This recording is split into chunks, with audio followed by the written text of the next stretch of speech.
दूसरे का जो क्वेश्चन नंबर ख है, कह रहा है दो संख्याओं के वर्गों का अंतर 180 है, छोटी संख्या का वर्ग बड़ी संख्या का 8 गुना है, दोनों संख्याएं ज्ञात कीजिए। ये जो क्वेश्चन है इसका सॉल्यूशन मैंने ऑलरेडी अपडेट कर दिया है। यदि आपने ये वीडियो नहीं देखा है, ये जो क्वेश्चन का सॉल्यूशन है नहीं देखा है, तो इस वीडियो का लिंक मैं इस वीडियो के डिस्क्रिप्शन में दे दिया हूँ, आप वहाँ से जाके देख सकते हैं।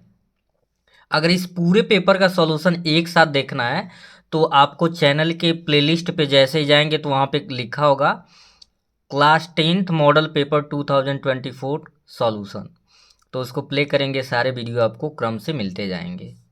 तो देखेंगे क्वेश्चन नंबर ग को, कह रहा है सिद्ध कीजिए कि किसी वृत्त के किसी व्यास के सिरों पर खींची गई स्पर्श रेखाएं समांतर होती है। वृत्त के किसी व्यास के सिरों पर खींची गई स्पर्श रेखाएं समांतर होती है।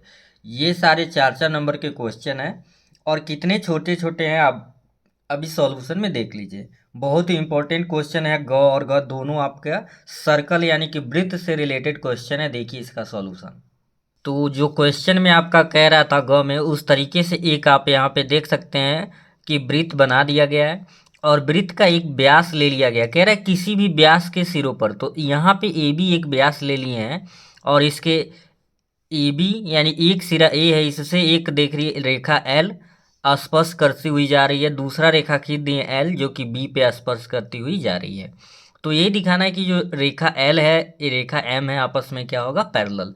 तो ये कुल मिला जुला हो गया एक वृत्त पे किसी भी व्यास के सिरों से खींची गई स्पर्श रेखाएं क्या होती हैं, आपस में पैरेलल होती है यानी कि समांतर होती है। तो यही लिख दिया गया है। आपको इस तरह के जब भी क्वेश्चन आएंगे 3 पार्ट में प्रूफ करेंगे। सबसे पहले क्वेश्चन में क्या दिया है, क्या सिद्ध करना है, उसके बाद से होता है उपपत्ति यानी कि सिद्ध करना। तो दिया है रेखाएं एल और एम, एल और एम व्यास के सिरों ए और बी पर स्पर्श कर रही हैं। तो एक रेखा एल है और एक रेखा एम है जो कि व्यास के सिरों, एक सिरा ए है इस पे स्पर्श कर रहा है और एक क्या है, बी है, इस पे स्पर्श करता हुआ जा रहा है। ये दोनों रेखाएं, ये सिद्ध करना है कि जो रेखा एल है रेखा एम के क्या है, पैरेलल है। आप चाहते तो इसे पी क्यू और आर एस इस तरह के भी, मतलब दो बिंदु को लेके भी आप कर सकते थे या ऐसे भी करेंगे तो कोई दिक्कत नहीं है।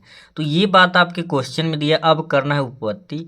उपपत्ति मतलब प्रूफ। ये बहुत छोटा सा एक कॉन्सेप्ट यूज हो रहा है। क्या यूज हो रहा है, वी नो दैट, हम जानते हैं कि स्पर्श रेखा के स्पर्श बिंदु से खींची गई त्रिज्या स्पर्श बिंदु पे लंब होती है। यानी कोई स्पर्श रेखा है और उसके स्पर्श बिंदु से जो खींची गई त्रिज्या होती है, देखिए स्पर्श ये रेखा है तो स्पर्श बिंदु से खींची गई जो त्रिज्या होती है स्पर्श बिंदु पे क्या होती है, लंब होती है।